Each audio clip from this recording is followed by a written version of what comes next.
ध्रुव नामाचा आजचा आढळ योग असल्याचं महंत सुधीरदास महाराज म्हणाले। संध्याकाळी 5:25 ते 6:45 शपथविधी आवरावा असंही महंतांनी म्हटलंय। नाशिकच्या काळाराम मंदिराचे महंत सुधीरदास महाराज यांनी माहिती दिली आहे। पुढील 5 वर्ष हे सरकार स्थिर राहणार असंही महंतांनी सांगितलं। काळाराम मंदिराचे नाशिकचे महंत सुधीरदासजी महाराज माझ्यासोबत आहेत। महाराज, आज महायुतीचा शपथविधी पार पडतोय, तुम्हाला आमंत्रण देण्यात आलं आहे, कसा शुभाशीष आहे तुमचा?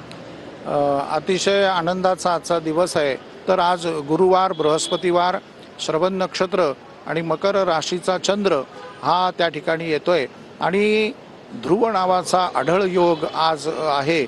त्यामुळे 5:25 ते साधारणतः 6:45 पर्यंत हा शपथविधी आवरावा अशा सूचना आम्ही संबंधित ज्येष्ठ नेत्यांना केलेल्या होत्या। त्याचं वैशिष्ट्य असं आहे की आज शपथ घेतल्यानंतर हे 5 वर्ष सरकार स्थिर राहील आणि लोकानुरंजन, लोकानुकूलता या महाराष्ट्राला होईल आणि अत्यंत सुचारू रूपाने आजचा शपथविधी होईल। हे देशाचे यशस्वी पंतप्रधान आदरणीय नरेंद्रजी मोदी साहेब या ठिकाणी येत आहेत, गडकरी साहेब येत आहेत, राजनाथ सिंग येत आहेत, अनेक केंद्रीय मंत्र्यांची हजेरी, उपस्थिती, त्याचप्रमाणे भारतातील आमचे काही ज्येष्ठ संत महात्मे देखील आज या ठिकाणी येत आहेत। कॅमेरा पर्सन कमलेश सोबत अजय धंजे, TV9 मराठी।